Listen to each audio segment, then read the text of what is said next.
Weather News Bulletin Outlook early October. Good day to our viewers. You are watching this special weather news bulletin at the start of October, the period when tropical cyclones in the Atlantic often bring sudden surprises. Today we bring you a comprehensive overview of current meteorological conditions, from the Atlantic, where tropical waves are gradually intensifying, to the Caribbean and the United States, where heavy rainfall and the first cold blasts of the season are making their presence felt. All of this will be analyzed in detail, so you can not only see the broader trends but also prepare in time for whatever nature may bring. At present, the two earlier storms, Umberto and Emda, have officially dissipated and no longer retain tropical characteristics. This could be considered the closing of one chapter, but it also opens the door to new developments. Attention now shifts to a fresh tropical wave that has just emerged off the West African coast. According to the U.S. National Hurricane Center, this wave has a 30% chance of development over the next 7 days, likely to be upgraded to 40% soon, moving from a low to a medium risk. That is why many in the meteorological community are already mentioning the possibility of the next named storm, Jerry. Of course, whether this wave becomes a storm depends on many factors. It originated in the main development region, MDR, a zone that typically spawns the strongest storms during summer. But once October arrives, the MDR begins to shut down due to changing monsoons, increasing dry air, and stronger wind shear. Therefore, any disturbance that manages to survive and develop in this phase deserves close attention. Global forecast models have started to outline possible scenarios. The European ECMWF model indicates that by the end of next week this wave could gradually strengthen into a tropical depression, and possibly reach tropical storm strength.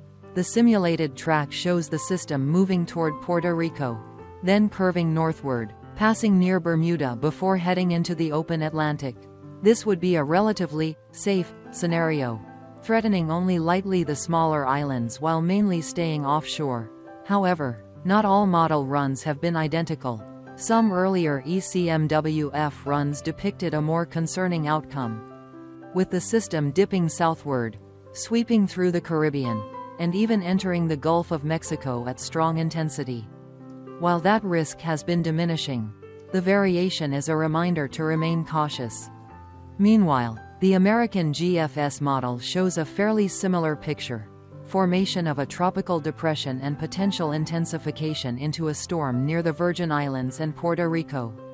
GFS also projects further strengthening, with a path curving northeastward and brushing Bermuda before exiting into the Atlantic.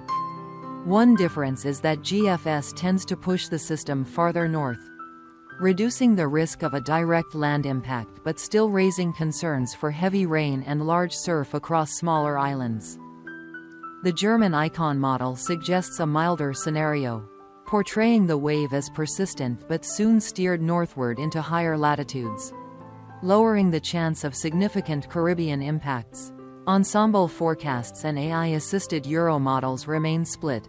Some show the system curving harmlessly out to sea, while others keep it deeper in the Caribbean.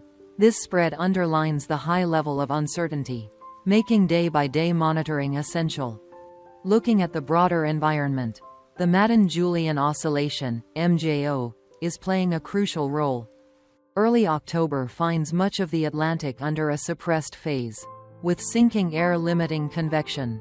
That explains why many recent tropical waves died out mid-ocean.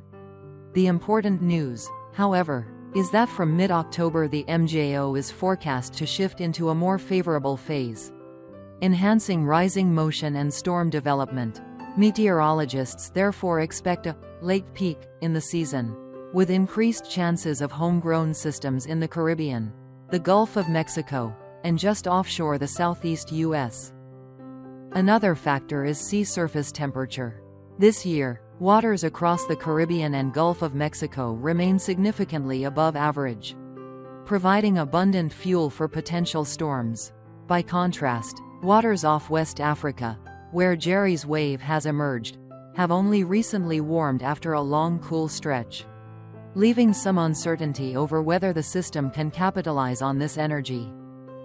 In the short term, the most visible impact will be heavy rainfall across Florida.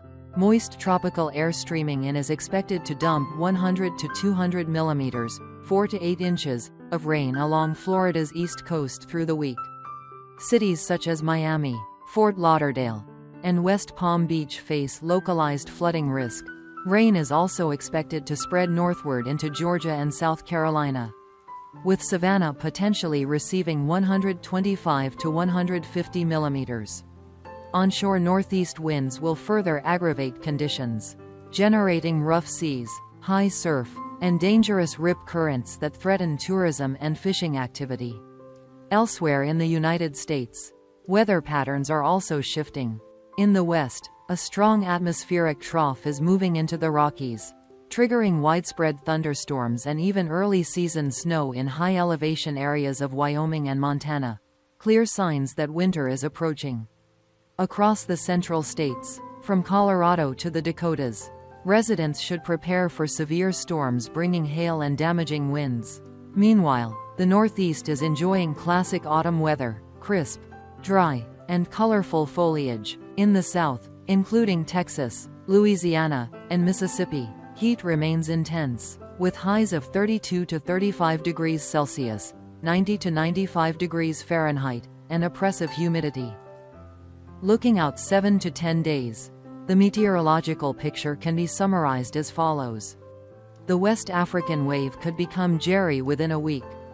From mid-October onward, expect increased activity in the Caribbean and Gulf of Mexico as the environment turns more favorable. Flooding rains, coastal inundation, and rough seas will remain the leading threats for Florida, the Bahamas, Cuba, and Hispaniola. This is exactly the period when late-season storms, often erratic and unpredictable, can strike, demanding heightened vigilance. Ladies and gentlemen, while no storm threatens directly in the next few days, the tropical Atlantic is unlikely to stay quiet for long. October is traditionally the month of surprises in hurricane season, and this year looks to be no exception. Residents of Florida, the Caribbean, and the entire southeast U.S. should continue to stay alert and make preparedness plans for every scenario. Before closing, let us remind you, always rely on official meteorological agencies for updates, and never underestimate new developments. Don't forget to subscribe to our channel and enable notifications so you won't miss any updates. If you would like to share a message or a prayer, please leave it in the comments. We deeply value your voices and stand alongside you. Thank you for watching. Wishing you peace and safety. And see you in our next bulletin.